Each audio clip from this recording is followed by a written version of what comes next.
Hi and happy 4th of July. I hope everyone is celebrating their independence by obeying the government, locking themselves indoors, and shutting down their businesses.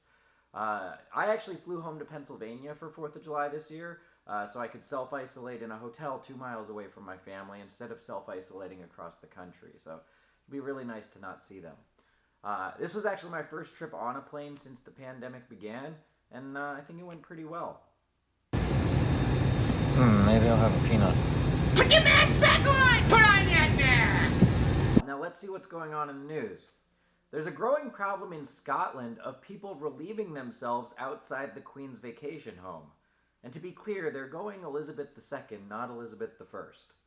The Queen figured out what was happening when she realized the plastic bag she was carrying was way too heavy for her corgis.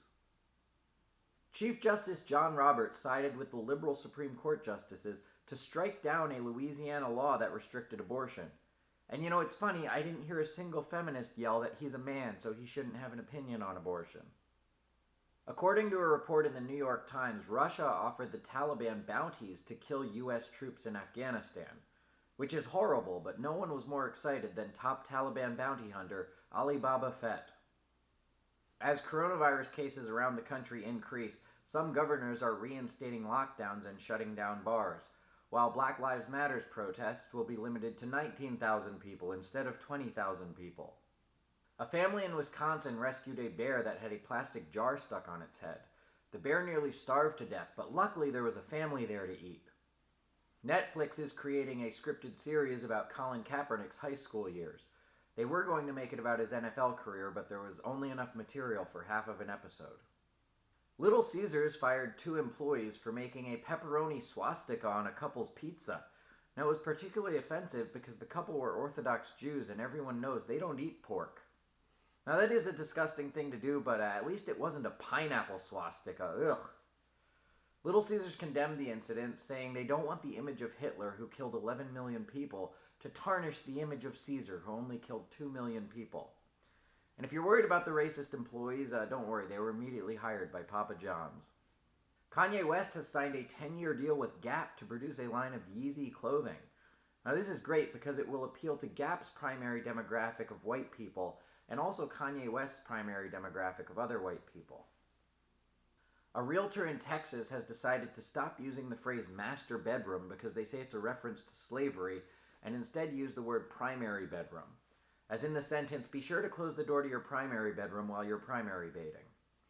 In order to be less offensive, they've also changed the phrase slaving over a hot stove to simply woman's work. A new high-tech glove can translate sign language into speech in real time. Unfortunately, it can only talk in that weird way that deaf people do. This week, Mitch McConnell said there should be no stigma about wearing a mask in public. He then pulled a flap of his neck up over his mouth. In a groundbreaking experiment, scientists successfully gave a monkey a liver transplant from a pig. Yay, congratulations. Now, how's that coronavirus vaccine coming along?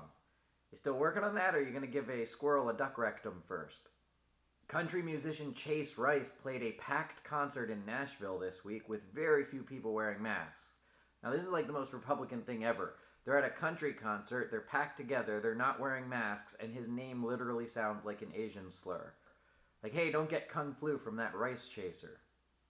The mayor of Miami Beach announced a $50 fine for anyone not wearing a mask. Meanwhile, older men in Speedos are still encouraged to show off the goods. Cardinals wide receiver Jeremiah Broswell was arrested for DUI after driving his Camaro into Lake Erie.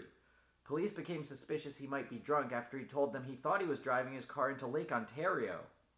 A fistfight broke out at an Arkansas steakhouse because customers weren't social distancing. Arkansas, I would expect this behavior from Florida, but not you. The UFC has set up an arena on a private island to host fights, and potentially the best presidential debate ever. Speaking of weird private islands, there's some good news this week. Jeffrey Epstein's ex-girlfriend, Ghislaine Maxwell, who helped him recruit and groom underage girls, was finally arrested by the FBI.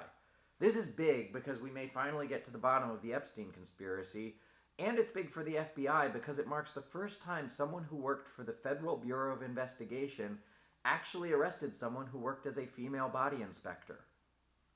Maxwell has reportedly agreed to cooperate with the FBI and name names, which means the Queen may soon have to remove another big piece of shit from her property.